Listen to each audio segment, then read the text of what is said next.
Cold of War, also known as Ezra Dax from Deep Space Nine, and you're listening to Kneel Before Pod. Kneel Before Blog presents Kneel Before Pod.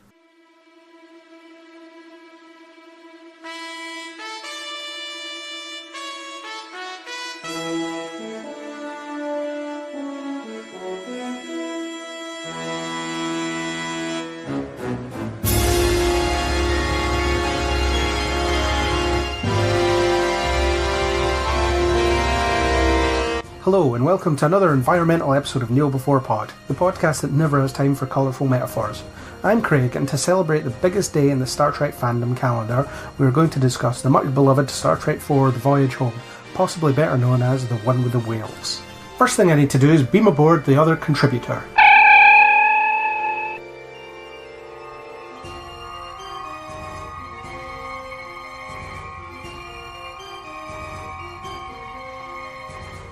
And welcome aboard, Andrew. Yes, happy to be here, sir, and ready to contribute in any way I can. That's the spirit. How was the beam up? The transport has been playing up lately, and I've never beamed up 400 tons before, so... I maybe have been skimping on the diet a little bit, but I don't think it was quite that much. Well, it's all relative. I beamed you up from a high-gravity planet, so it was 400 tons from the perspective of me. Or maybe I'm just rubbish at transporting. Well, all of the relevant extraneous bits seem to be attached in the right places, so I think we can call it a win. That's good. That's good. It's a good start when I can work the transporter. Okay, so let us begin. First of all, we'll do our award-winning feature, Kneel Before, Rise Against. If you please, go first with your Kneel Before. Right, I am kneeling before a Plex series called Love, Death and Robots. This is an animated anthology series of a whole bunch of short episodes, just telling very short stories. Yes, and which featured as their primary themes, one or more of the title designations. Quite a few of them are adapted from short stories, but by fairly prominent sci-fi authors, such as Peter Hamilton and Alistair Reynolds and John Scalzi. But the variable nature of all stories is really interesting, because there's just so many different ideas, which can just lead to some really fun stories.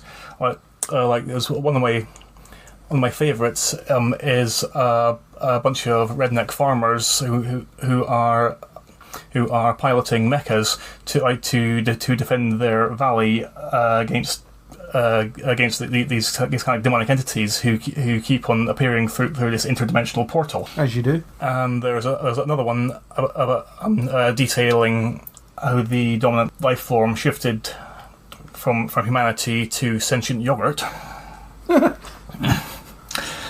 yeah, and some other. And some other simple ones, like a trio of robots going on a tourist trip into a post-apocalyptic city, and marveling at all the architecture and the weird relics of the destroyed humans. That almost sounds a bit like a Futurama episode type concept, that one. Yeah, I could totally see that, actually. Yeah. Well, they kind of went into the ruins of old New York and stuff, so sounds a bit like that. This is really cool. I'll add it to the list of things that I'll never get around to watching. Bloody Netflix, they need to slow down. Like, how am I supposed to keep up with all the stuff that I can't watch?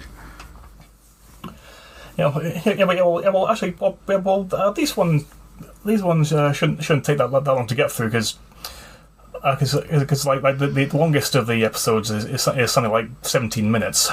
All right. Yeah, and other ones are less than 10. So it's almost like a animated weird Twilight Zone. Kind of, yeah. I mean, it was intended to be a kind of a version of that animated 80s anthology film, Heavy Metal, which is bug nuts crazy. With like brilliant animation and kind of juvenile plotting and humour. But it's the same kind of thing though. Just lots of different ideas put together into an anthology format. Cool. I shall try to check that out. Now, speaking of Twilight Zone, that is back in like 2 weeks. At the time of recording. Produced by Jordan Peele. Yes, Okay, my Neil Before is going to be Futurama, just in its entirety. It is 20 years old on the day of recording, and it's brilliant, and I miss it, and it consistently blew my mind for years. It's one of the funniest things on television. It's one of the cleverest things on television. Great characters, great situations, deep dive references that you'd have to be a super nerd to understand that work as jokes. The quantum finish joke is one of the more celebrated ones. They changed the horse wins by a quantum finish. No fair. You changed the outcome by measuring it. Yep. So yeah, just a bit of appreciation for Futurama, which is great. I mean, I'd love to do a podcast on it one day. I don't know how the hell that would work. But yeah, it's a great show. And doing a podcast on it would give you an excuse to binge the entire series again. This is true, because that's what I need is to give myself something else to do.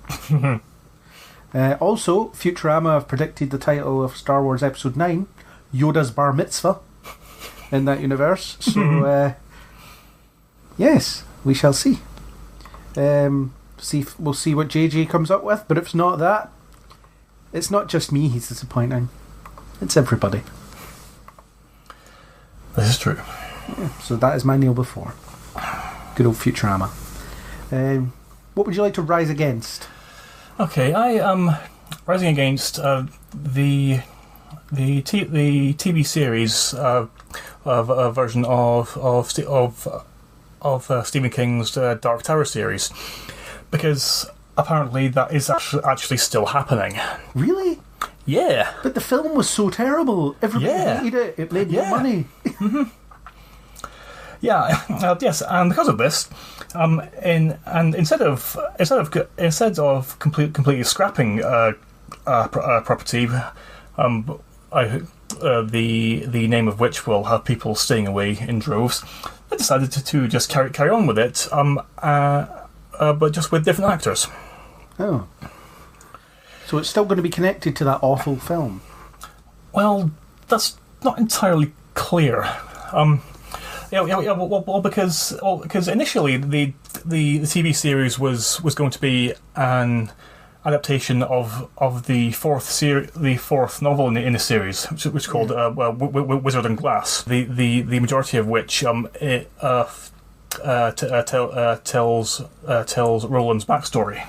So it's not actually directly connected to the primary narrative of the series. But then when they kept on changing who was going to be involved and who was doing it and what the hell it was they were even doing in the first place, then it seemed like nobody had a clue what was going on. So I'm not hugely familiar with the Dark Tower novels. I kind of heard bits and pieces, but as I understand it, there's sort of elements borrowed from all of Stephen King's stories and chucked into one narrative, like multiple universe type narrative. So in the film, the kid has The Shining, essentially. Is that right? Yeah. And throughout the whole series, like there's references to just about every single novel and short story that he's ever written. Yeah. Like even if it's just like a minor thing chucked in passing. And it's generally known as, or it's generally believed to be sort of unfilmable. Well, it's really just because of the scope of it. Yeah. Although they've said that about stuff before and it's been able to happen, but the Idris Elba film is not encouraging. No, and the thing I never quite got about it is exactly why it was just called The Dark Tower and not the Gunslinger, which is the name of the first novel in the series. It was a fairly loose adaptation of even that. But by just calling it The Dark Tower, then that implied it was going to be the entire seven novel saga condensed into 90 minutes, which is just stupid. Yeah. Which is why so many people didn't bother going to see it, because they just assumed it was going to be terrible. There is one legitimately good joke in it that I remember, though. They have that. He has the kind of catchphrase, "They've forgotten the face of your father," yeah, which is an insult that suggests that you've lost your way or whatever, or it's a piece of advice or whatever, and it's when he sees those scantily clad women on a bus, and he tells them that they've forgotten the face of their father, which is a legitimately funny joke. It's just you get a load of bad films where there's just one hilarious joke that almost makes it worthwhile. Superman 3 with the Leaning Tower of Pisa gag is another one. That's the only funny thing in that film. Just where he straightens it up, the tourist kiosk guy buys new towers of Pisa that are now not leaning, and then Superman makes it lean again. And it ruins his life twice. It's really clever. You can just imagine he's got a warehouse of like 10,000 of these buggers, that he just can't get rid of. But yeah, bad films with legitimately funny jokes. That could be a podcast in itself. Top 10 bad films with one funny joke in them. If you want to hear it, listeners, let us know. My rise against is going to be the fact that Supernatural is coming to an end. I'm aware that it has been on for 14 years, soon to be 15, and I should be grateful. But, I've been watching that show for a decade and a half, and I feel like I'm going to miss it. So,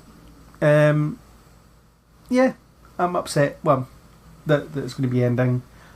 I kind of understand why, even though they haven't actually told us why. They've just mentioned that we've told the crew it's ending. We want to tell you fans, so that's us. We're packing it in. It's not like in Arrow where Stephen Amell gives us a heartfelt reason for him stepping down and whatever. But which we did a podcast about. That was actually transcribed. Well, not transcribed. Someone took minutes and put them on a forum, which is one of the weirdest things I've ever seen for a podcast where it could just be, just go listen, rather than read my minutes of this podcast. And they were very detailed minutes. Yes, well, somebody obviously cared that much about what we had to say that they wanted to make absolutely sure that all of their readers were having those opinions imparted to them. That's true. Making sure the deaf can experience it. If anyone wants a job of podcast transcriber, feel free. I'm not going to do it. It takes long enough as it is. And I've transcribed enough interviews in my life, to be fully aware of just how long that kind of thing takes. Yeah, screw that. Just absolutely screw that. I don't envy anybody that does that. But yeah, Supernatural ending. 15 years. It had to happen sometime. I was hoping it would kind of hit the Gunsmoke or Law and Order heights of 20 seasons, just so it could be at the top of a list somewhere. But I suppose it's the number one running show on the CW. Longest running show on the CW. And the WB, which it kind of was inherited from. That's how long it's been on, guys. The WB is what network it used to be on. Yes. It was on CW before CW existed. Exactly. Yeah, so it's a shame. That's 3 of my favourite shows ending over the next year. iZombie, Arrow, and that. So that's my rise against. Well, in regards to them ending, I think it's a shame because. It's a shame that they are ending because they're all legitimately good shows. Yeah. But at the same time, it is also good that they decided to end and in enough time for them to get like a satisfactory conclusion to the show. Yeah, because there are dozens of TV shows that I've watched over the years. Where it just finishes on like a cliffhanger ending of one season, then they decide not to renew it, and then that's all you get, and that's how it finishes. So I've seen that time and again, and it is so frustrating. I'm still salty about the Sarah Connor Chronicles just finishing after season 2, because that ending was great.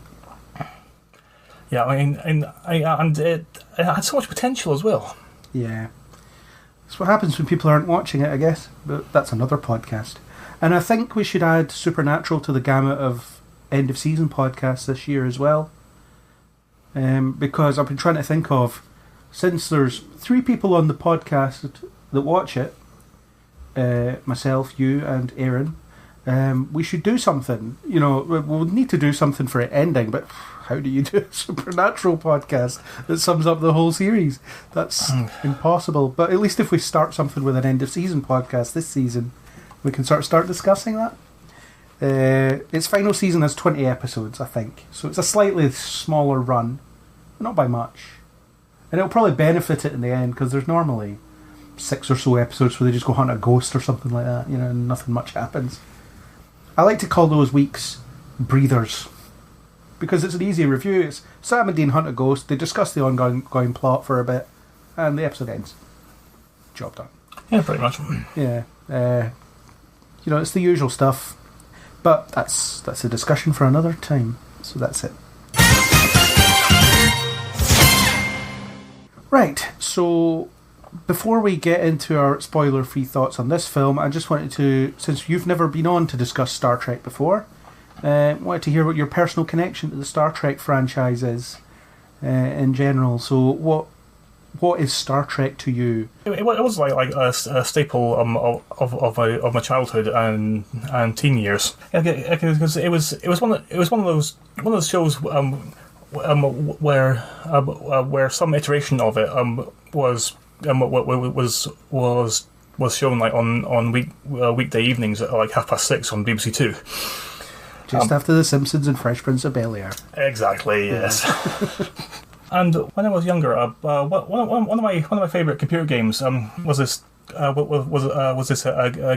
game called Frontier, which is a combination of a space flight sim, with some sort of like interstellar sort of trading bits, and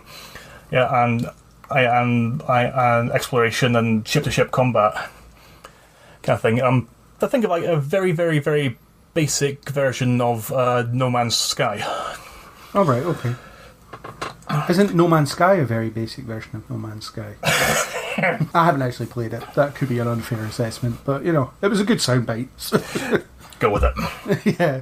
Yeah, and I've always been like interested like in stars and space like from quite a young age. And from playing that game, I was just having a lot of fun, just like pretending to be a sort of starship captain. But when I was young, I was aware like of Star Trek like as a concept. It took me a bit longer than some people like to properly get into it. Mm-hmm. And I probably started watching it having thought that the watching Star Trek would like give me ideas for designing my own spaceships. Yeah, because that's the kind of thing that you think about when you're a little kid, or yeah, I certainly did anyway. Yeah. And as I was watching more and more of Star Trek and all of the different series and figuring out like how they connected to one another, then I just kept on getting further into it and more and more fascinated by the whole mythos that backs it. Cool. Yeah. Listeners to this podcast will know I love Star Trek. I was raised on a steady diet of it as I was growing up, sort of indoctrinated from an early age. I've always loved it. I've always wanted more of it. Just the possibilities that exist within the franchise, the characters, just all the stuff, even just the minutiae of how the ship works and all their little procedures and all this stuff. You know, I just love everything about it. And I'm glad that it's still going. Discovery is something I really enjoy, which is maybe controversial among some fans, but You know, you're entitled not to like it, but I love it. So yeah, Star Trek's great, and this is one of my favourite films of the 13 that there is. Yeah. Actually, it is one of my favourites as well. Yeah. And actually, despite watching all of the Star Trek TV series when I was younger, it wasn't until sometime later that I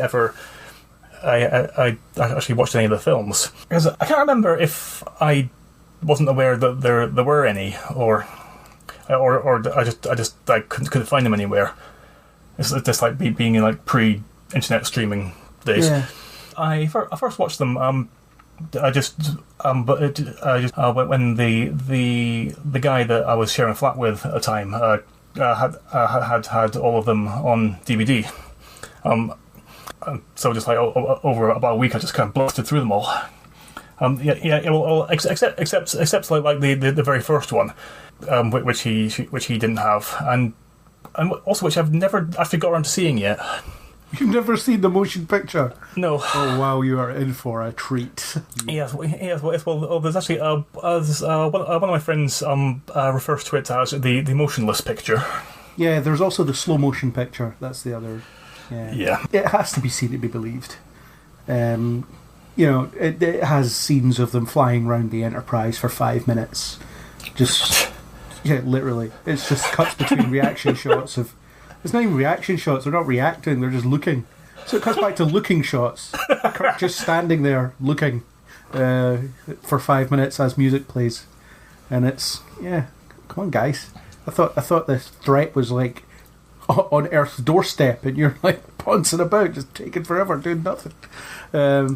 That's another discussion. But yeah, God, you've got to watch this film. There are two versions. The director's cut is slightly better. Oh God. It's slightly more watchable. The theatrical cut is... It's bad. I mean, they're both bad. I mean, it's still a bad film. It's like when you add a couple of laps to the pod race in Phantom Menace. It still sucks. I mean, it's slightly longer now, but it's still terrible. So yeah, it's one of your favourites. One of my favourites. So I think we should lull ourselves into the spoiler section with the sweet, sweet sound of whale song.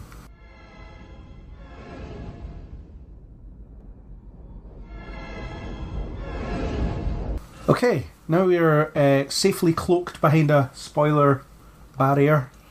We're safe to say whatever we want. Yes, it's in a transparent aluminium tank.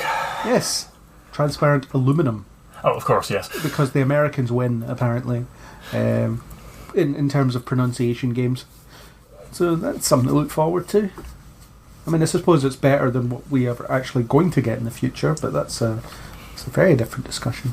So let's move on to our award-winning, I don't know what award it wins, but some award, QA section.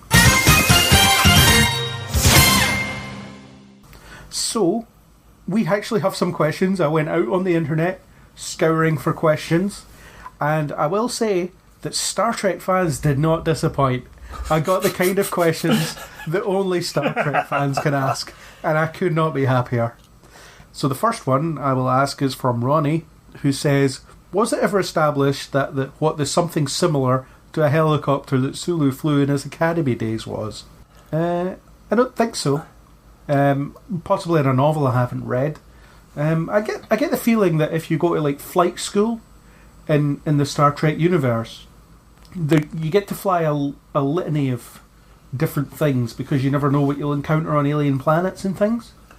So, yeah, old Earth helicopters, old Earth planes, old alien planes, various alien shuttles.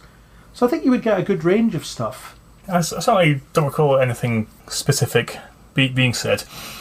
And I saw it again last night, so if I'd forgotten by then it's a very bad memory on my part. But yeah, I think your reasoning checks out. Yeah, because if you're going to be a pilot on some of the biggest transport vehicles like the planet has constructed, then then it certainly makes sense to start off on some smaller things. Yeah, and it was his academy days, so it would have been some kind of. I think it would have been some kind of Starfleet training on various things if you want to be a pilot. That's my headcanon, so hopefully that answers your question, Ronnie. Darren asks, what did the Navy do with the communicator, phaser and ID Sue left behind on the aircraft carrier USS Enterprise?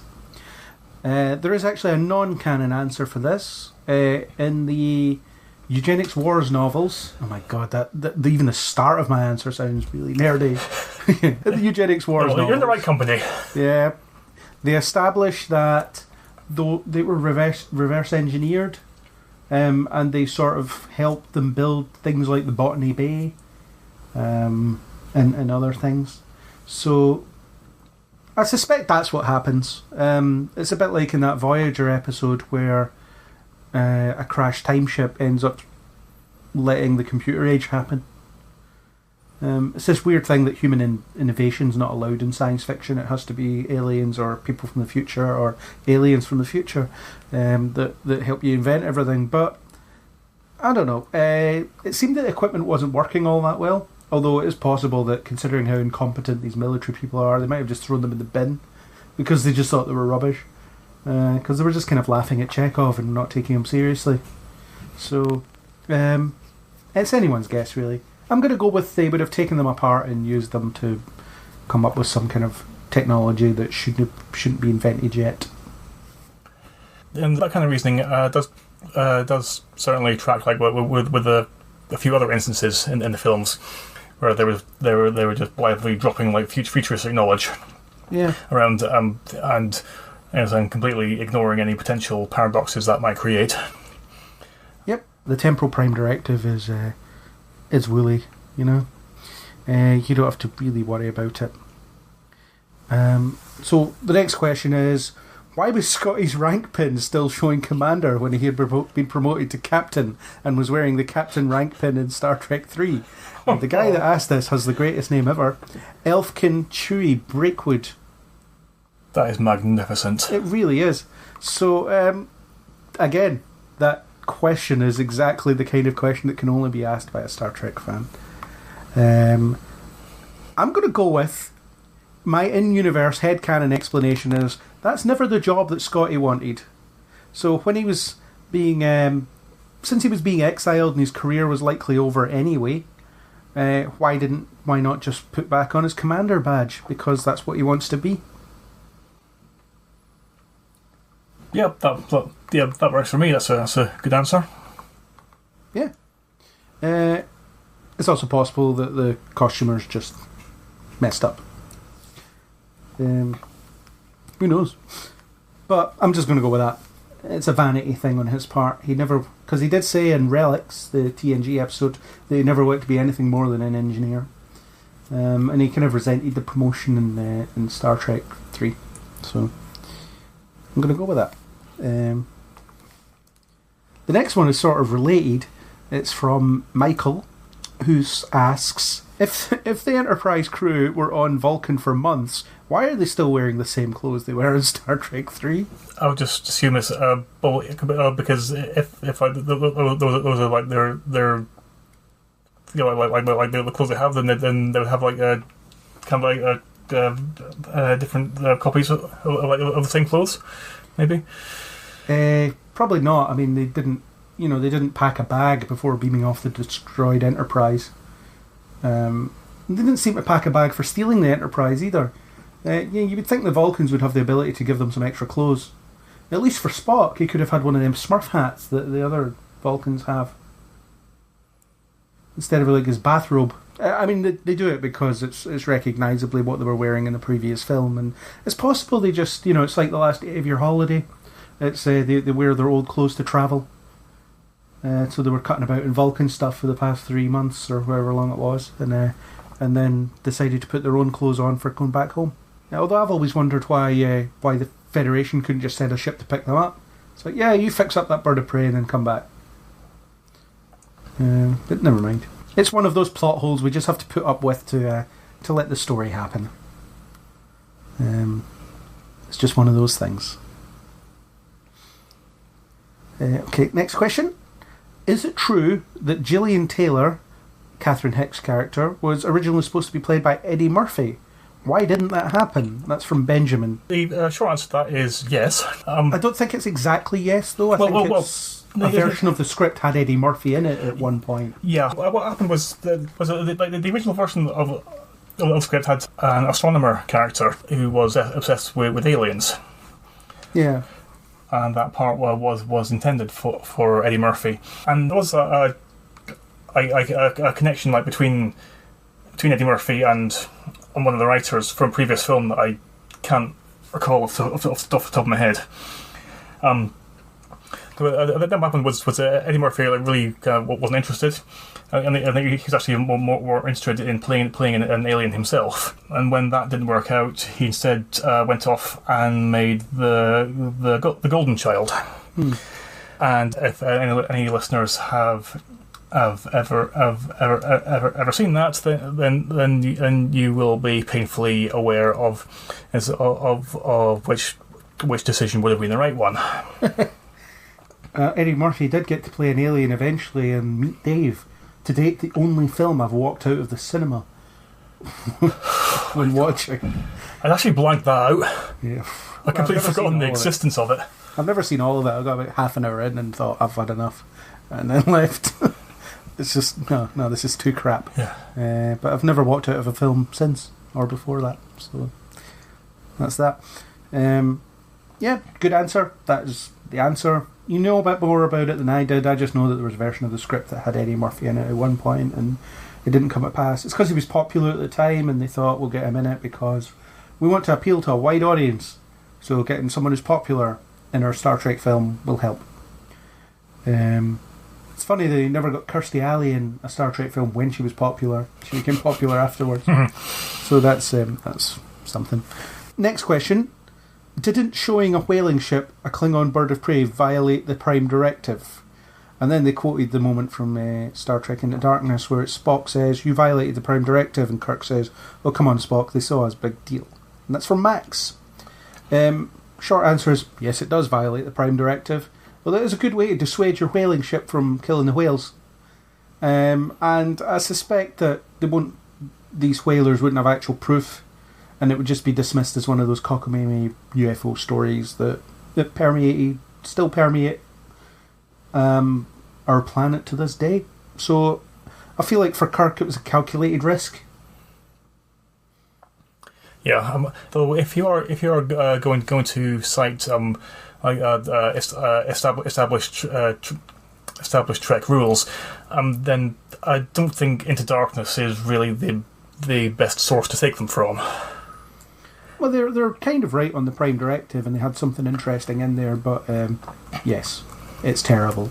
I mean, another appropriate question would be, you could also argue that landing the bird of prey in the middle of Golden Gate Park, which is bound to have thousands of people walking through it every day, is also a breach of the Prime Directive, because people are about to walk into it. It's a busy park. Yeah, that was one of the things that really bugged me about the film. Yeah, no, I'm sure no one's going to come through here over the next few days. There's also the fact that there's this obvious indentation in the ground and some crushed bins, which is going to be a problem for us. But, again, we just put up with that conceit. So yeah, violation of the Prime Directive, but, it wasn't the only one. And we all know that Kirk is somewhat cavalier when it comes to time travel. Oh god, yes. Yeah, he doesn't really care. Most Starfleet captains are, to be fair. When they go back in time, they start off by saying, "We can't break the timeline." By the end of it, they're like, "You know what? Who's going to know? Everyone else's memories will be updated to conform to the new timeline. It might only be us that knows. It's fine. If anyone asks, we'll say, yeah, this is how it always happened." And then, yeah, we'll delete the memory banks of the ship that we're on just to make sure that it does conform to that. I don't know. That's fraud, I suppose. Well, I have thought it being faintly ironic that, but taking that kind of attitude towards timeline, like in the later years, whereas the TV series episode "City on the Edge of Forever," which is like generally regarded as one of the best episodes of the entire series, like pretty much revolves around keeping the timeline preserved. Yeah, well, they're stealing whales, so they're already breaching the timeline, but it's a cool shot. I think that's why they did it, more than anything else. It's just a cool shot seeing the bird of prey looming over the whaling ship. So, yeah. Final question from David. What is your favourite joke? I'm assuming in this film and not just in general, because it's a whole can of worms. So I'm going to go with like Scotty trying to talk to the computer. It kills me every time. That whole McCoy-Scotty team-up thing just kills me, because it's just you don't really see the two of them work together very often in the original series and stuff. So it's a bit of a treat, because they are both very snarky sort of people. So that, you know, I could see them sort of really annoying each other. But the bit where Scotty walks up to the computer and assumes it's like a 23rd century computer and starts talking to it. Although, even though most of the time you see Scotty operate computers, he's pressing buttons. So I don't know why he's assuming that right away. Because comedy. Because comedy, yeah. And then he just sits down, computer, and then McCoy hands him the mouse. And he speaks into that. Yeah, he says, hello, computer, and at the mouse. It just kills me every single time. And I think it's an especially... the joke has aged especially well because of how archaic the technology is by today's standards as well. So it's one of those, if you're watching it, I mean, if you were watching it for the first time in 2019, and you see that, you can be like, oh yeah, you couldn't talk to computers back in those days. You know, we're living in the days of Siri and things like that, and people are kind of used to talking to stuff now. So it now works on a different level, just by being old. And then there's the bit where McCoy tells Scotty that he might be altering the future, and then he's like, well, how do you know he didn't invent the thing?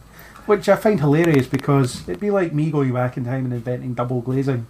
Would anyone care? I mean, except the guy that invented double glazing, I suppose. But yeah, would anybody be that bothered? You know, would it change the timeline that much? Who knows? You know, who knows who invented these things? There's all sorts of innocuous inventions that you can take credit for because they don't have that much historical significance. And transparent aluminum is certainly one of them, probably. It's just one of those things they have, and no one really knows the... You know, it's not like it's the warp drive. One of my favourite moments in it was after they first arrive in San Francisco, like at night, and touching down the park and leaving the cloaking device on and start wandering away, and then Kirk just politely declares, like, okay, everybody remember where we parked. To this day, that is a family joke whenever we go and park anywhere. Everybody remember where we parked. It's quite funny. I like it when the two bin men or garbage men, if you're listening in the US, are bickering before, and then they see the door open and it's like Close Encounters. You know, it's the white light and the sort of distorted figures, and it's like, yeah, what did you see? And I didn't see anything. You know, neither did you. Shut up. And they drive off, and it's quite fun, sort of seeing the perspective, the crew from that perspective, even if it is for a second. Yeah, there's all sorts of good jokes, which we'll come on to, but those, yeah, I would say those are good ones. My favourite one is the computer one. It just will always continue to kill me. So, that's the end of our QA section. Thanks to everybody that contributed with all your super nerdy stuff. Absolutely loved it. So, next up, we're just going to talk about the film. So, this film was a more light-hearted entry in the Star Trek franchise, after we had two fairly intense films with Wrath of Khan and Search for Spock that were both heavy on themes of death and rebirth and revenge and all this sort of stuff. And then suddenly the Voyage Home comes along, or the one with the whales, if you want to just refer to it as that. It comes along and it's fun. You know, the crew get to kick up their heels, travel back in time, get involved in something that's not quite so action heavy, not quite so emotionally intense, and it's great. I mean, I often argue that Star Trek is as popular as it is because of the variety in the storytelling. So, you know, you can have two episodes that are completely different, and this is the film version of that. You know, so it shows that Star Trek can be a comedy.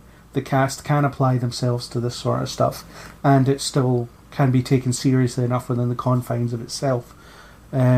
And I think this one stands the test of time because the humour works, the characters are are still strong. They're still keeping to their strengths, and the actors are very good at engaging with the material. And I think one of the main reasons why the humour in it still works is because a lot of it is based on the characters themselves. And so even though this is a film which is over 30 years old now, the humour in it for the most part doesn't feel dated. Yeah, because they're making fun of Spock because he doesn't understand Earth customs as they always would. That's never going to change. They don't understand the past anyway. So yeah, the humour will always work. Yeah, because even though between them, they have a very diverse skill set. None of them are historians. Yeah. Yes, and so the minutiae of everyday 20th century life isn't something that any of them will understand, and they won't have any situations that they can compare it to allow them to properly fit in and not look weird. Yeah, and you've got like the narrative diversity as well that exists between all the films. Really, I mean, Star Trek II, Wrath of Khan, is very Shakespearean in the way it comes across, and I mean, Moby Dick is referenced in that film as well. So, there's kind of a classical literature vibe to it. And a militaristic vibe in terms of the way it's built up. I mean, we did a podcast on Wrath of Khan before that. I can't remember if we discussed any of that stuff. Probably. Star Trek 3 was kind of along those lines, but not quite as good. Although it does have one of my favourite sequences in all 10 films in it. I say 10 films because that's the original film's pre-reboot. The Stealing the Enterprise sequence is still one of the best put together sequences of any Star Trek film. It's just so wonderfully done, wonderfully scored. And then you have this film, which is, could be more different. It's a bit lighter. Well, it's far lighter. The themes are very different. The style is very different. It's not quite as theatrical, so to speak. And it's got a bit of a on-the-nose environmental message. Don't kill whales. Which is deliberately on the nose, because it should be obvious, and they shouldn't have to make a film about not killing whales. But they have to make a film about not killing whales. Because at that point, the humpback whales were close to extinction. And I don't think they are anymore. I'm not saying this film's the cause of that, but I am saying this film's the cause of that. People watched Star Trek and thought, oh crap, we better stop hunting whales. And then then they hunted something else. And it's not the first environmental message Star Trek's had, and it's not the last it will have, I hope. But it works. Yeah, and even when films do have specific messages that they're trying to impart, I mean, it certainly doesn't mean that they can't be decent films in of themselves out with that. Even without the environmental aspects of the story, like it is still a very fun and engaging film. And if the crew were to have had to travel to the past for a different reason, then it still would have been just as good. Yeah, I mean, it's a very much a character-driven film. It's about how the characters react to the situation. So the situation could be anything. They could be in the past looking for a part for the ship. I don't know why they would be, but it's a really stupid example. But they could be, and it wouldn't really change the film that much. And then, like, if you want to compare it to something like Superman 4, which was just painful. Yeah, that's somewhat. It's around about the same time, isn't it? Same year, I think. It might actually be. I think so. Yeah, I didn't even think of that. Yeah. The magic of editing will make me right. Superman 4: The Quest for Peace, 1987. So it's a year after that. But yes, I suppose the 80s was full of films that had some weird environmental message. The late 80s, because people were getting kind of switched on to the damage that was being done to the planet. So you were getting all these kind of wake up through entertainment sort of stories. And obviously Star Trek originally existed to highlight issues that are plaguing us now, or plaguing them in the 60s. Overpopulation, all that kind of stuff, racism, and it was highlighting it through the fact that this doesn't exist in this future, and look at how idyllic it all is, and everyone gets along. No one cares that there's a black woman on the bridge. No one cares that there's an alien on the bridge. Everybody's treated equally.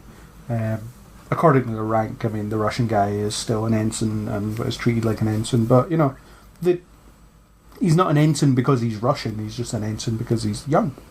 In the original series, anyway. So it's nothing new, and I think it was typical of the time period. And at least it doesn't beat you. Well, I suppose it does beat you over the head with the environmental message. We shouldn't have hunted those whales to existence because now there's weird probes that try to talk to them and they're not here. Yeah, and which is never explained either.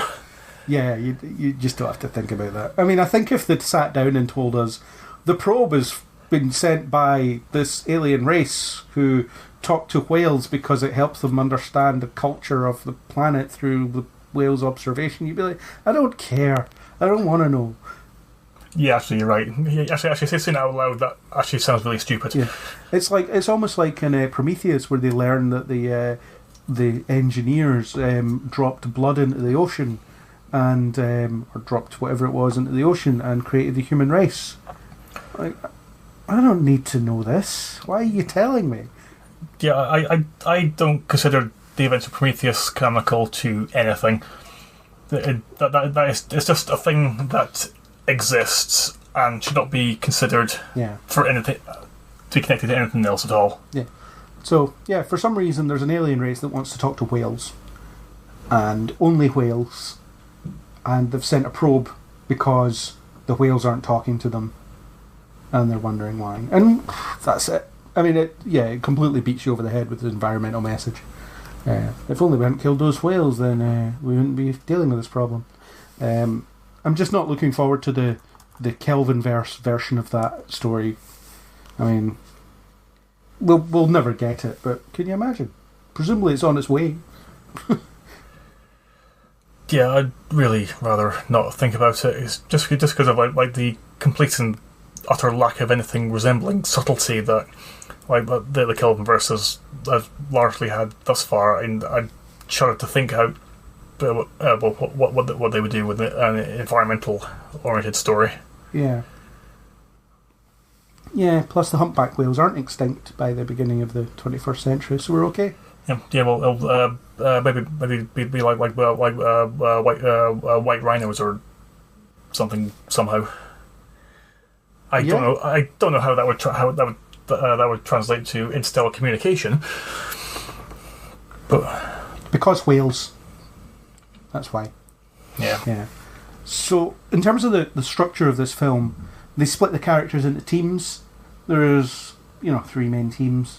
Kirk and Spock, because, of course. Because Kirk and Spock. I'm surprised that McCoy's not with them, but McCoy and Scotty as a team-up was good fun. And then you have Chekhov and Uhura. And Scotty... Not Scotty, we already said Scotty. And then Sulu's kind of on his own. Well, he was on Scotty's team for a bit. Until he goes and sources a helicopter. Because you can just do that. You can just walk up and be like, can I borrow this helicopter? And the guy's like, sure. You never see what he does to convince him. Maybe you don't want to see. It might have something to do with him not being called Tiny. That's a Star Trek 3 joke, bringing it into Star Trek 4. Continuity. Yeah. But there's that. So, the Chekhov and Uhura one's probably the weakest one. It's the one you see least of. I suppose the Sulu one is the one you see least of. But the Chekhov and Uhura one, they're just... it's the weakest in terms of the mechanics of it, although it does have the point where Chekhov's standing around in the middle of San Francisco asking where the nuclear vessels are. In the height of the Cold War, Russian guy saying, got nukes? Where's your nukes? Yeah. I'm in need of some nukes. Yes. For some reason, a police officer just does not react to this. Yeah. Apparently, though, it was filmed sort of from a distance with like a candid camera and stuff. So like the reactions are somewhat genuine. The people walking past, and then you have that woman that stops them, and or that stops and says, "Oh, I don't know if I know the answer to that. I think they're across the bay in Alameda." And it's like, yeah, I know they're in Alameda. Where's Alameda? I don't know where that is. Yeah. So apparently they liked that so much that they had to pay her, like they had to pay her Screen Actors Guild money. You know that's the rules. So quite a risky manoeuvre, I suppose, but it pays off because it looks kind of natural. Already said about Scotty and McCoy how great they were as a pairing. You know, where Scotty's like, "May my assistant join us? Don't bury yourself in the part." Great, yeah. Yeah, and then he's just standing there with this massive smug grin on his face. Yeah, McCoy in general is brilliant. I mean, I think he's brilliant in general, but in this film in particular, it's the bit towards the beginning, you know, where they're putting it all together, they're hatching their plans. Kirk's about to tell Spock to go time, you know, to prepare for time travel, and McCoy's just like, "What the hell are you doing? Am I the only sane one here?" It's just hilarious. Where that's his main job in this film. He gets to berate people, and that's all. He just berates everyone that he comes across. Most of all, Kirk. It's like, well, this is crazy. This plan is insane. Can't you see that? Also, look at Spock. He was like dead a few weeks ago, and you're just letting him calculate how we travel back in time. There's I don't think he's operating on all thrusters line, which is just killer. And of course, him in the hospital, just witnessing the illnesses of the period. Yes, and the horrific Dark Ages healthcare of 20th century medicine. Yeah. We're dealing with medievalism here. And the pill that can help you grow a new kidney. Yeah, interesting one. Just as a bowling down the corridors to escape, there's this like old woman in a wheelchair. It's like, the doctor gave you a pill, and I grew a new kidney. And the doctors are just like, it's fully functional. I don't know what happened. I think it's a pill that just repairs her existing kidney. I mean, I don't know what happens with kidney dialysis, but your kidney's still there, I think, isn't it? Well, it's basically it's used because your kidneys aren't functioning properly, and so you get hooked up to a load of tubes that pass your blood through a machine, which does the job of your kidneys. Yeah, so it's probably just repaired her kidneys. Yeah. Let's go with that headcanon. But yeah, it's hilarious. And he says that Gillian has cramps. And then it's the little flub they make as they leave the room, and it's like, "How's the patient, doctor?" It's like, "He's going to make it." It's like, "You came in with a she." It's like, one mistake. We almost made it out. Such a great bit. Yeah, but obviously Kirk and Spock teaming up. I mean, because they're best pals. They're such a great pairing, and you have Spock kind of reverting back to almost a childlike persona, you know, where he just doesn't understand the lessons that he learned before he died. A lot of people suggest that he had to learn everything all over again, but I think it was more that his memories were still settling. Yeah. Because by the time you see him in Star Trek 5, he's still a bit like this. Star Trek 6, he's back to his old self. More or less. So in this, I think everything's just settling in, although the fact that he refuses to lie makes no sense, because as a Starfleet officer, you would have to accept an order to tell a lie occasionally. You know, Spock, you are undercover. You have to be dishonest here. I mean, I think that would be all it takes, but then you would have had far less jokes about colourful metaphors and Gracie being pregnant. And and Spock not realising that diving into a tank with a pair of whales might look a bit conspicuous. Yeah, that was brilliant. Just I think Shatner's acting in that moment is top level ham. It's just, you know, his over the top reaction as he's just pacing from to the side. Just what the yeah. No one can react like Shatner does.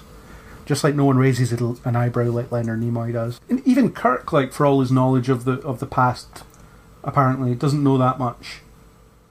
You know, he knows that he needs to swear. He doesn't know that $100 really isn't a lot of money. I think he got done when selling those glasses, actually. Yeah. The thing about seeing as they were practically antiques, when you should have been able to get a hell of a lot more from them. Yeah, the guy saw him coming. Oh, totally. Yeah, it's like, oh, there's a crack in the lens and it's only worth $100. Now they have $33 each to get around San Francisco, which is not ideal. No one seems to struggle with money though, which is fine. Apart from needing exact change for the bus. Yeah, it's just again a great gag. They get on the bus, the door closes, you don't see the conversation. They get off the bus, you don't see the conversation. It's what does it mean, exact change? And of course, you don't see how they get the change to get on the bus later on. Presumably they just ask someone, do you have change for this amount of money, please? And then they end up getting like bus fare for their $30. I can see that happening. The bus sequence is, it has a fantasy realisation for almost everybody that's ever been on public transport. You have the douchebag playing music, and Spock nerve pinches him, which is apparently something that Leonard Nimoy actually experienced. Apart from, I assume, knocking him out. I'm guessing he didn't do that. But yeah, I've been on many's a bus where people don't realise that headphones exist. Or just don't care and decide that they're going to be as annoying as possible just for the hell of it. Yeah. And the punk on bus, as he's credited, played by Kirk Thatcher, he's actually quite a prolific guy in the industry. He's produced a lot of stuff, directed a lot of stuff, written a lot of stuff. He's written Muppet stuff, some puppet stuff as well. So, I mean, he wrote Muppets Tonight, which was a TV series that ran from 1996 to 1998. I'm totally not reading this off at IMDb. He also wrote Muppet Treasure Island. Wow. And the screenplay for the video game as well. Of course. But apparently Kirk Thatcher has said, no matter what happens, he will always be known as Punk on Bus from Star Trek 4. I think he did some visual effects work for RoboCop 2. I know it's right here. He also wrote that song that's on the bus and performed it as well. The Screw You one, the punk one, which is a great little parody of a punk song while also being a punk song. It's like the most accurate parody you could think of for that kind of music, and it also works as a song. And he's also in Spider-Man Homecoming as well. He's carrying his ghetto blaster, and he asks Spidey to do a flip. I completely missed that. Yeah, it's towards the beginning of the film.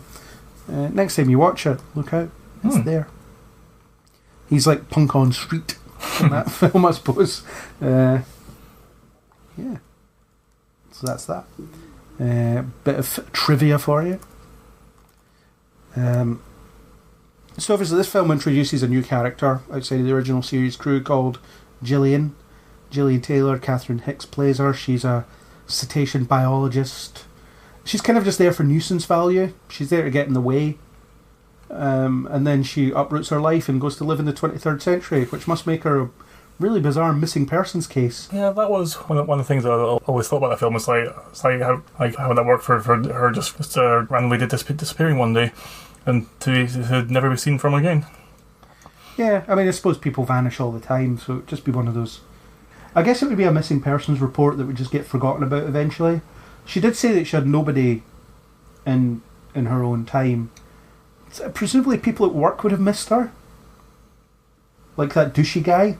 I forget his name, but that douchey guy who she slaps. Yeah. Which is, I'd go straight to HR about that one.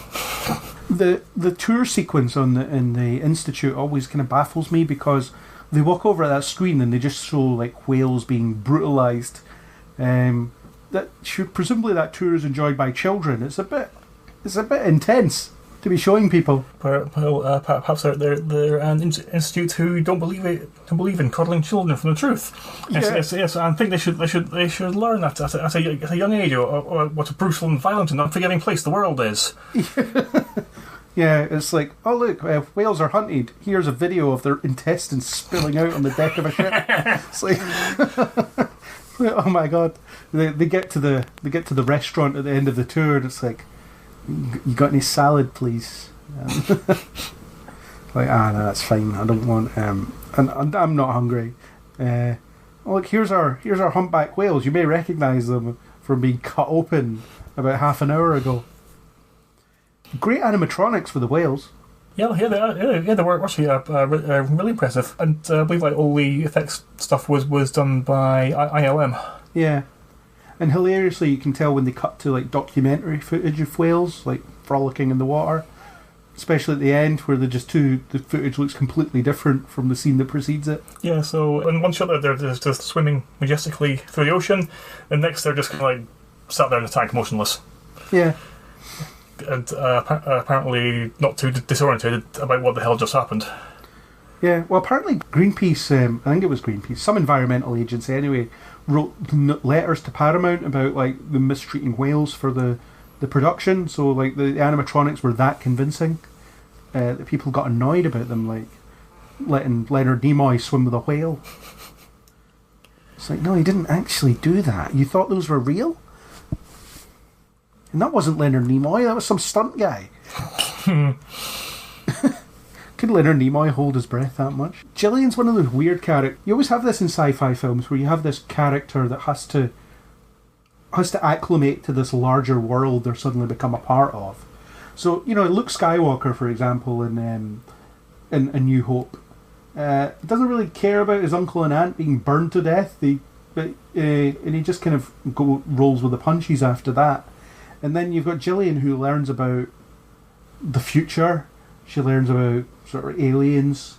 She learns time travel. Yeah, she learns that time travel's a thing. Yeah, she learns all this stuff, and she just sort of takes it in her stride. And apparently, is competence enough at her job that she is able to immediately get a placement on a science ship, despite, by her own admission, her knowledge being 300 years out of date.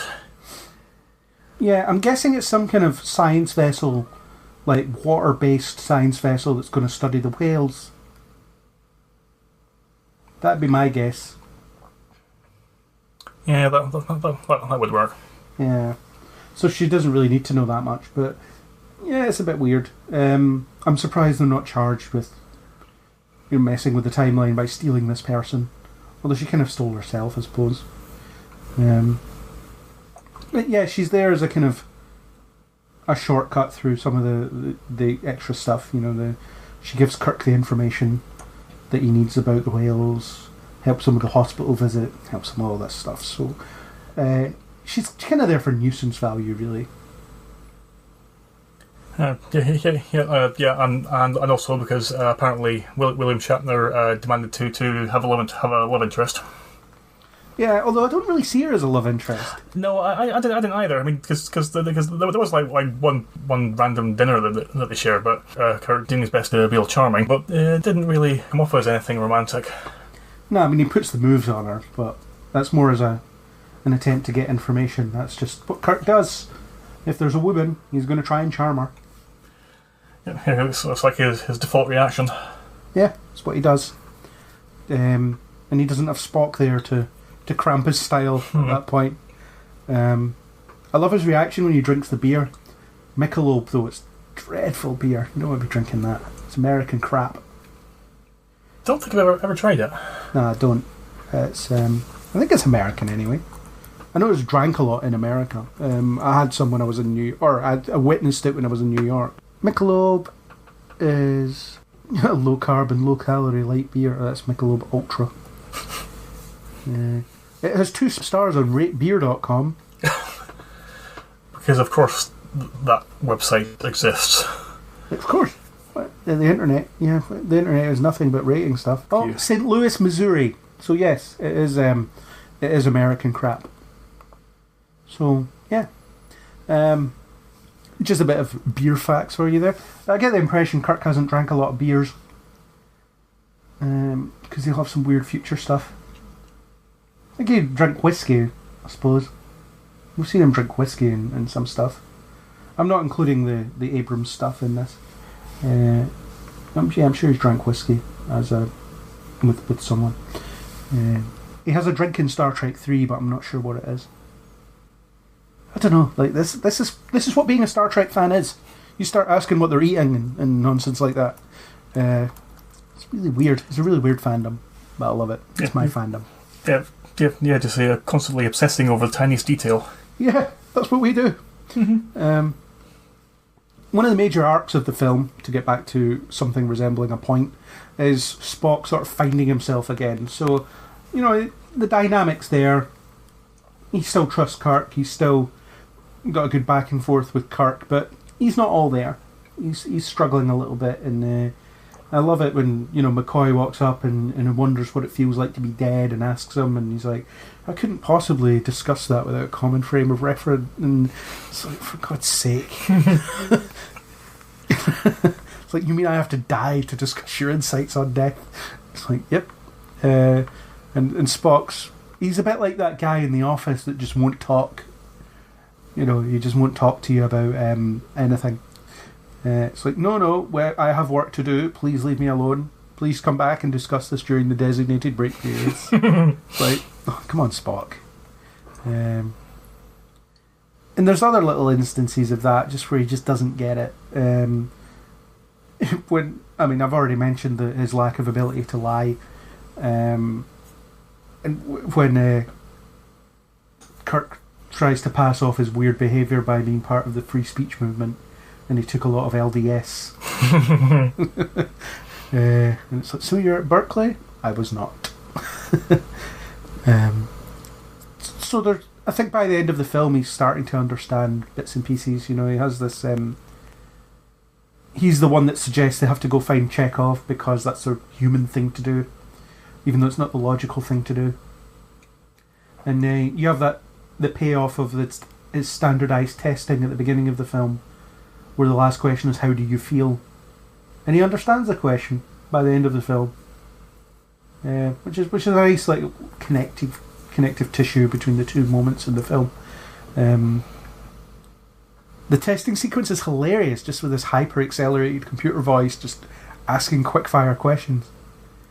I feel like that's the mandatory learning that he has to do in order to get be certified to be back into space.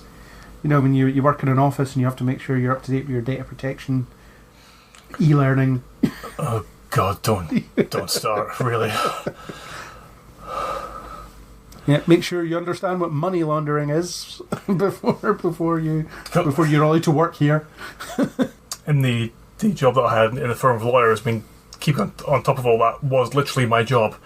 It's a freaking nightmare because I'm not going to go into it because it's boring as hell. I also got a feeling with Spock was by going through all that testing, it was letting his mind sort of refocus into how it was prior to his death. So by making him think about facts and information, it's training him to think again.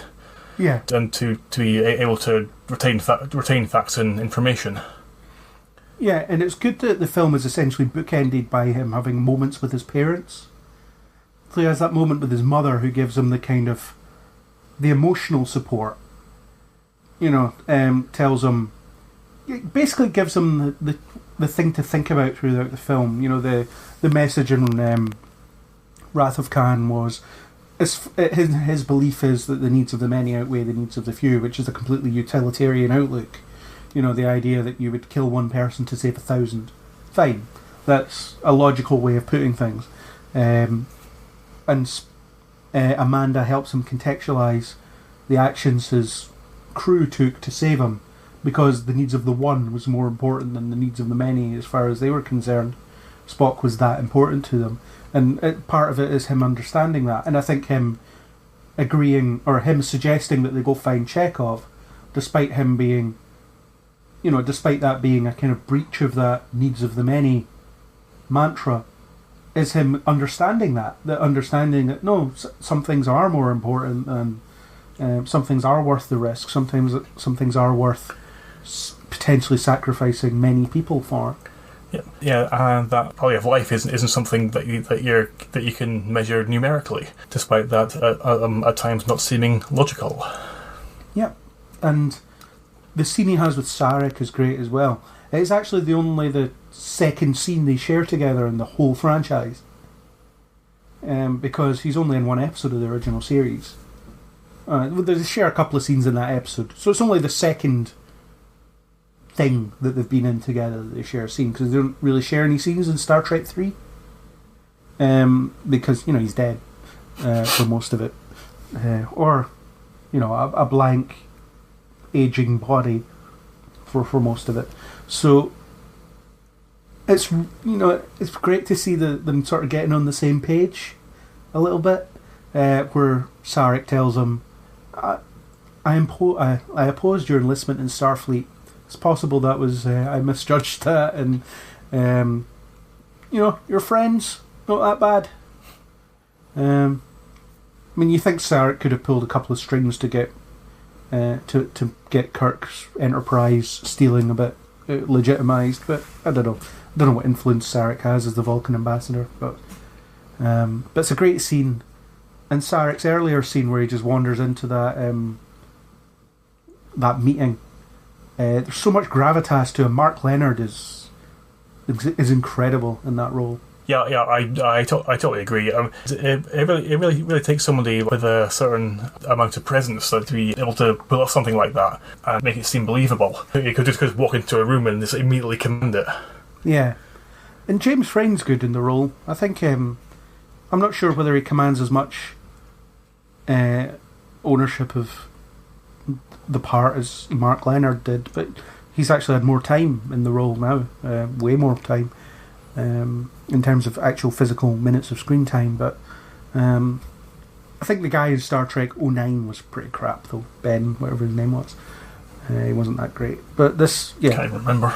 Yeah, Mark Leonard is quite something, and he only appears in a handful of things as well. You get to see him again in The Next Generation, which was good as well. Just before he dies in 2 episodes of that, so yeah, no complaints there. Although it's funny when he tells he gives the Federation president the idea of doing a planetary distress call, which apparently hadn't occurred to him before then. It's like, well, this guy's an idiot. Shortly after the president was impeached, he had to stand down because he was an idiot. They've got a new president, Star Trek 6, although it could just be his term was up, I suppose. But since when do presidents oversee trials of military personnel, essentially? Yeah, because it wasn't as though they were even being charged with treason, or just high level insubordination.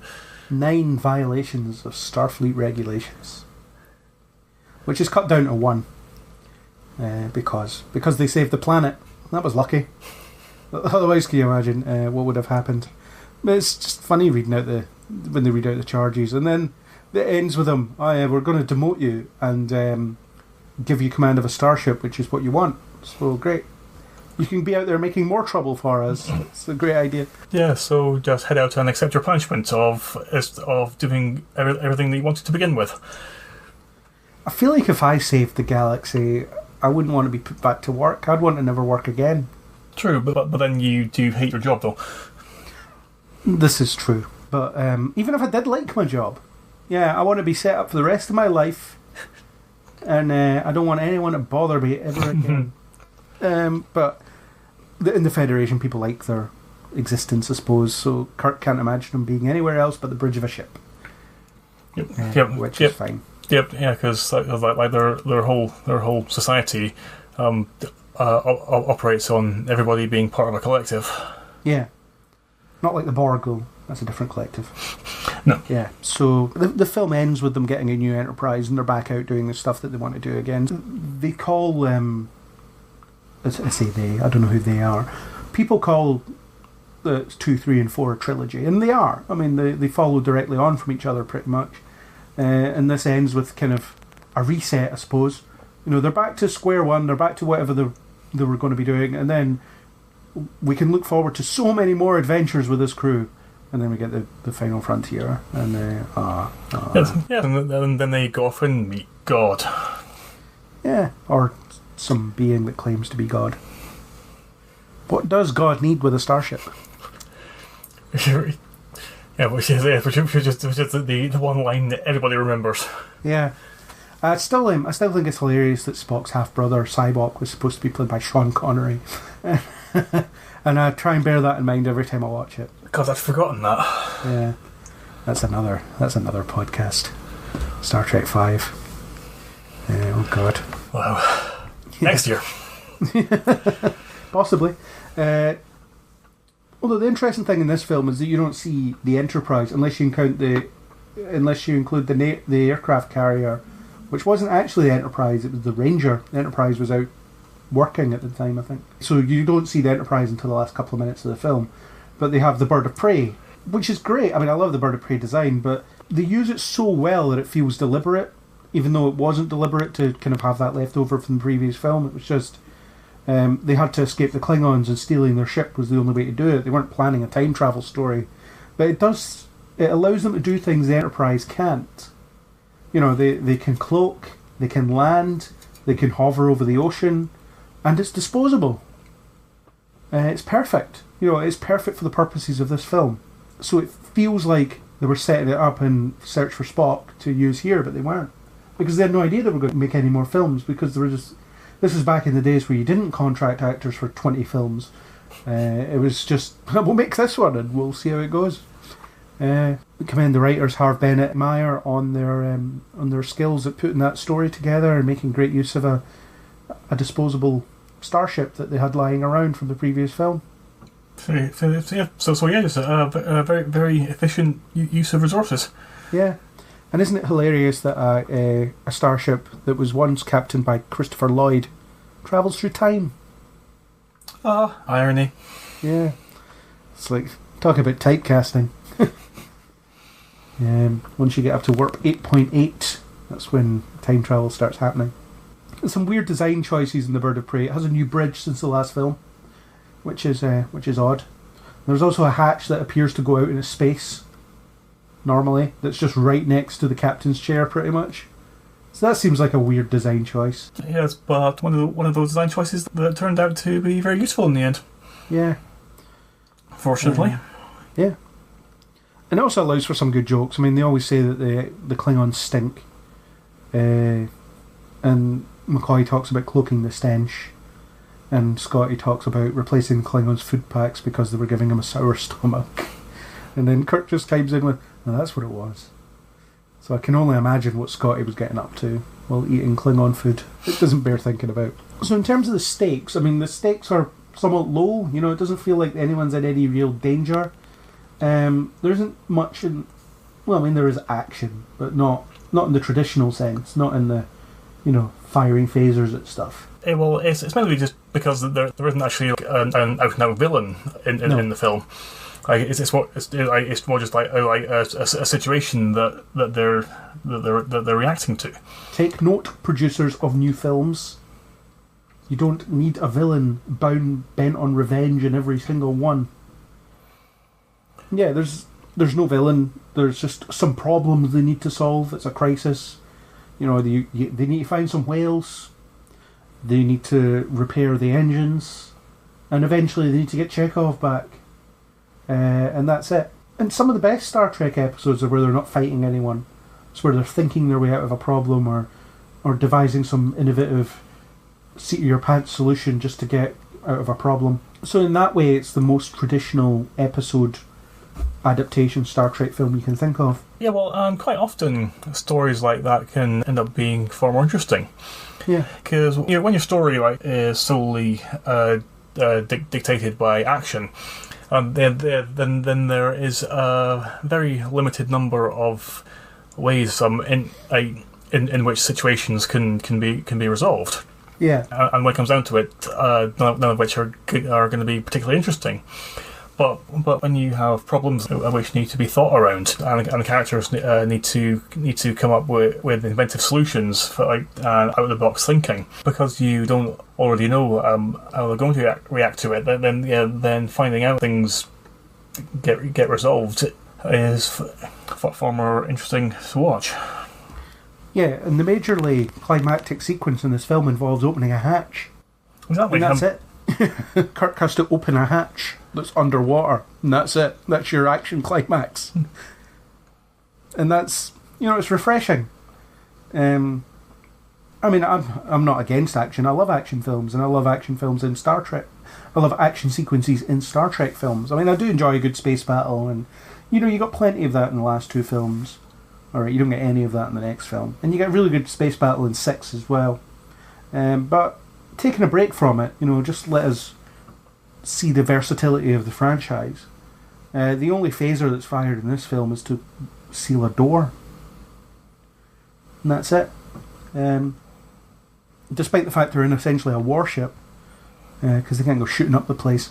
It's great. Yeah, and the most aggressive manoeuvre that they make with the warship is simply showing themselves. Yeah, it's enough. Yeah, the whaling ship's no match. Yeah, and they're just sitting like, screw that. Let's just kind of run off the other direction. Yeah. I mean, the thing is, I do think there's tangible stakes, because there's always the ticking clock. The first ticking clock is we have a very small window of time until the dilithium crystals break and can't be used again, so we're stuck. So they need to solve that ticking clock. And then there's the whales are being hunted, which, by the way, they get transported to Alaska, and within a day they're near death. Was whaling that bad? I mean, apparently. Yeah. So that's their second ticking clock, and your third ticking clock is we have to free the whales before they drown. Because they're, in this tank. They're just stuck in this tank that's really tiny. It's the equivalent of throwing a human in a cupboard and just forgetting about them. Obviously, they make it clear that the whales are mammals during the presentation, which, hopefully, as the audience, you're reminded of that by the end of the film, to know that they need to air or breathe, and they're in a tank. Yeah, so even though they live in water, they can still drown. Yeah. This is important, kids. Pay attention. Although you think they could have just left a little bit of clearance at the top of the tank so that they could, breathe. But, I don't know. I guess you make do with what you've got. I mean, they did manage to get some free glass, free use of a helicopter, so you can't think of everything. And also, when Scotty was transporting the whales and all the water, he did say it was more than anything he'd ever done before, and he wasn't quite sure what he was doing. Yeah, I love that. I love the look on his face when he's beaming them up and you hear the tank creak, like he's not sure it's going to hold. Just it's that little moment of, oh crap. It's like my calculations failed me. Yeah. One thing I wanted to bring up, what do you think of the little art house film that plays when they travel back in time? The what? Oh, right. Yeah, the little, I mean, I don't know, this acid trip that just picks some lines from later in the film and just sprinkles them in. I get the impression that, I don't know, the way I'm thinking, I don't know necessarily how well it works, but in terms of what line appears where, but I see it as them kind of travelling back in time, and the fact that the lines play backwards is them kind of getting to the start of that adventure. But I don't know what all the wispy heads that turn into each other are all about. I think it was just making a point about how weird time travel can be, and that you are effectively messing with the fabric of the universe when you try to undertake it. And the film's a couple of minutes short. Let's let this work experience guy called Wes Anderson play around for a couple of minutes. Wes Anderson had no involvement with this film. I just want to make that clear. But wouldn't it be funny if it was like, and this sequence was designed by Darren Aronofsky, who was just working at Paramount after school at the time. It's a weird sequence, and I'm not entirely convinced it really fits in with the rest of everything. I mean, you could cut it and you'd lose nothing. Exactly. Yeah. But it was evidently something that somebody decided was worth putting in. Yeah. And it's just one of those things that no one actually knows what it means, so we're still debating it to this day. which I suppose is good. At least Leonard Nimoy can't tell us anymore, because, he's unfortunately not with us anymore. So, maybe he didn't know either. I don't know. Yeah, I have heard it said that, people that don't like this film, and there aren't that many people that don't like this film as far as I can tell, but they do talk about the lack of stakes. But I do think there are defined stakes throughout. It's just it's not... I guess if you look at it in a modern sense, the stakes in sci-fi films are often, if we don't win, the universe itself will be destroyed, or, all this loss of life will happen. And I mean, the stakes are, if they don't succeed, then Earth will be destroyed. That's certainly the implication. Yeah. I always find it hilarious when they get back to the future. As soon as they get there, the whale probe just renders them useless. And it's almost like they forgot that was going to happen. And I was, oh yeah, that's a problem. Yeah, because when they're about to leave, big thing about going back to the exact moment that they left. Yeah. And he was like, oh yeah, that thing. Yeah. It's the only problem they didn't consider. It's like, what are we going to do when we get back to our own time to free the whales, because we'll be rendered useless? You're like, oh yeah, they didn't quite think that far ahead. Yeah. It's like, Spock, I didn't say to fly round our sun.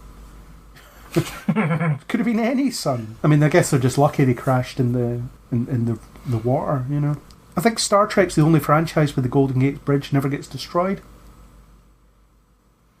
When they risk its destruction and it never gets destroyed. That sounds plausible. Yeah, because certainly because a lot of directors do have a punishment for destroying internationally recognisable landmarks. Yeah, it all works out. They free the whales, and then they have a splash fight. You never thought you would see the Enterprise crew having a splash fight. It's the ending you never knew that you wanted. Certainly in keeping with the tone of the film. Yeah, and it is funny that Scotty does cannonball, and he makes the biggest splash as well. Yeah, it's just a good moment. It was during our 50th anniversary Star Trek podcasts. I believe it was Nick that made the point that Star Trek 3 is the first instance of the original series crew starting to seem like a family, and this film certainly continues it, and their splash fight is very familial. Yeah, because it really shows like just how close they are and how at ease they are with one another. That they're able to do something like and not run the risk of seeming unprofessional or have anybody think any less of them. Yeah, and it also subverts the kind of Star Trek trope. Or it leans into the Star Trek trope, I suppose, of you've got this crew of everyone, but there's only 7 people that know how to do anything. I mean, I suppose in the context of the Federation, no one else thinks of this. No one else can do anything because they're too busy sitting there hoping they don't suffocate because they've lost power.